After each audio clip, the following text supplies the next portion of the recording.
ये यज्ञ वेदी और गोमय हवन कुंड। यज्ञ वेदी ये है, इसके अंदर ये धातु का ये पूरा 2 पार्ट में एक यंत्र सा बना हुआ होता है, ये प्लेट होती है, बेस प्लेट, और उसके ऊपर ये, और दूसरा है ये गोमय हवन कुंड।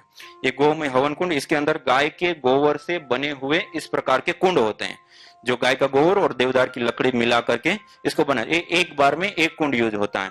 और इसको करने के लिए ये प्लेट के अंदर बीच में थोड़ी सी मात्रा में ऐसे कपूर रख दिया, 1-2 टिकिया जो भी आवश्यकता हो, या गाय के घी से युक्त की हुई बाती रख दिया और उसको प्रदीप्त कर दिया।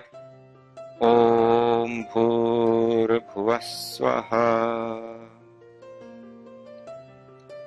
ऐसे प्रदीप्त कर दिया। और इसके ऊपर ये जो गाय का गोबर का बना हुआ जो कुंड है, उसको पहले एक बार गाय के घी के अंदर डुबा लेते हैं और वापस पन्नी में पैक करके रख लिया। और जब हवन करना है तब एक को निकाला और इसके ऊपर ऐसे रख दिया, इसके ऊपर ऐसे रख दिया। अब 2-3 मिनट का समय लगता है। 2-3 मिनट में ये पूरा कुंड अच्छी प्रकार से प्रदीप्त होने लगता है। जब पूरा अच्छी तरह से प्रदीप्त होने लगे, उसके बाद उसमें आप जड़ी बूटियां, औषधियां आदि लेकर के, और उसकी हम विशेष रूप से कुछ 11 आहुति, 21 आहुति, या देव यज्ञ के मंत्रों से, या गायत्री मंत्र, महामृत्युंजय मंत्र तो सबको आता है ना, तो उससे, या विशेष रूप से देव यज्ञ के मंत्रों से 11-21 आदि कुछ विशेष आहुतियां कर दिया। अब ये देखो अच्छे से प्रदीप्त हो गई।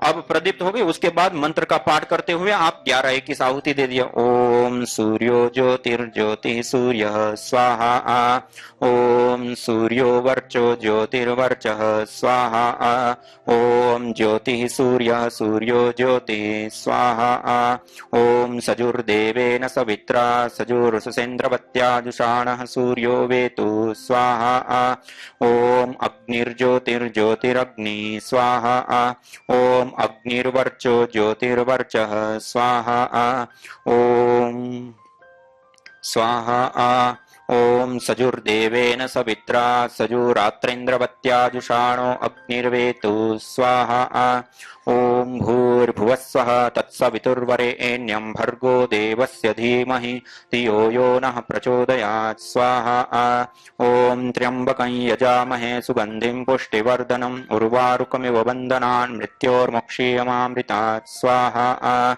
ओम सर्वं वै पूर्णं स्वाहा, ओम सर्वं वै पूर्णं स्वाहा, ओम सर्वं वै पूर्णं स्वाहा।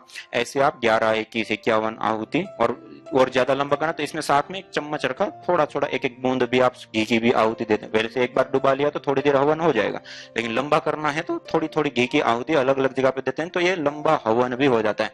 और ये कुंड मात्र आपको एक बार हवन करने के लिए 6.5 रुपये लगते हैं। 6.5 में आप हवन कर सकते हैं।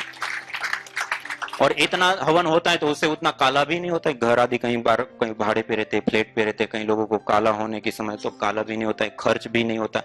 और 5 से 7 मिनट का समय लग, ज्यादा समय भी। और ये इतना छोटा है कि आप कहीं पर भी ले जा सकते हैं, ले आ सकते हैं। तो यात्रा में है, कहीं होटल पे रुके, कहीं पे भी हैं, तो उस समय भी आप इसका प्रयोग कर सकते हैं। आरती आदि करना हो तो उस रूप में भी आप इसका प्रयोग कर सकते हैं। हवन के बाद अपने घर, कमरे आदि में अलग अलग जगह पर धूपन आदि घुमाना है तो उसको भी घुमा सकते हैं। ऐसे ये गोमय हवन कुंड और यज्ञ वेदी सबसे ज्यादा फ्रेंडली और सरल और आसान है। तो आप अपने घर के अंदर इसको जरूर रखिए। और कभी हम कार्यक्रम कर रहे, कुछ कर रहे थे, किसी न किसी को कुछ गिफ्ट करते हैं। महानुभाव, मनुष्य जीवन का सबसे उत्कृष्ट कर्म क्या है?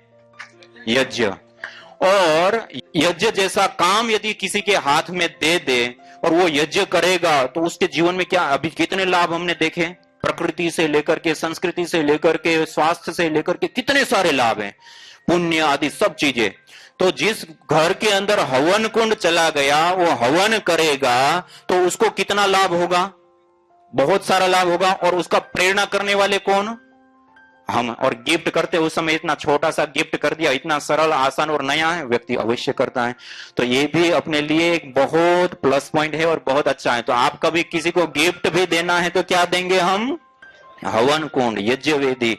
तो इसका आप विशेष रूप से इस प्रकार पड़ेगा। अब जब थोड़ी सी अग्नि शांत हो जाए ना, उसके बाद इसमें गुगुल है, दिव्यष्टि है आदि उसके ऊपर थोड़ा रख करके और थोड़ी सुगंधित आदि करके, और अभी तो थोड़ा सा प्रदीप है, मैं थोड़ा जल्दी करने के लिए इसमें थोड़ा सा वो कर रहा हूं, तो ऐसे थोड़ा सा आउट कर दिया। अब ये कुंड ऐसे ही बना रहेगा और आप अब इसकी धुनी का भी आनंद ले सकते हैं, सुगंधी आदि, और धीरे धीरे पूरी तरह से ये आप विशेष इसका प्रयोग करें। तो ये यज्ञ वेदी के बारे में थोड़ा सा आपको परिचय कराया।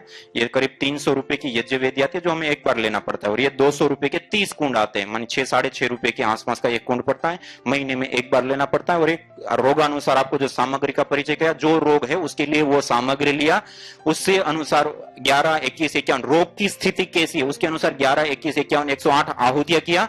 जब आहुति हो गई उसके बाद जब अग्नि शांत हो जाती है तो जो रोग की जो जड़ी बूटी है उसी के साथ समान मात्रा में गुगुल और उसकी आधी मात्रा में गाय का घी थोड़ा मिला देते हैं और उसको अंगारों के ऊपर रख करके ऐसे धुनी करते हैं, और ये हल्की धुनी वाले वातावरण में बैठ करके प्राणायाम, योगाभ्यास, ध्यान साधना आदि करते हैं तो उस रोग में हमें विशेष रूप से लाभ प्राप्त होता है। तो आज आपको काफी सारा बता, जैसे कहते हैं ना हरि अनंता, हरि कथा अनंता, ऐसे ये यज्ञ भी अनंत है, यज्ञ के लाभ भी अनंत है,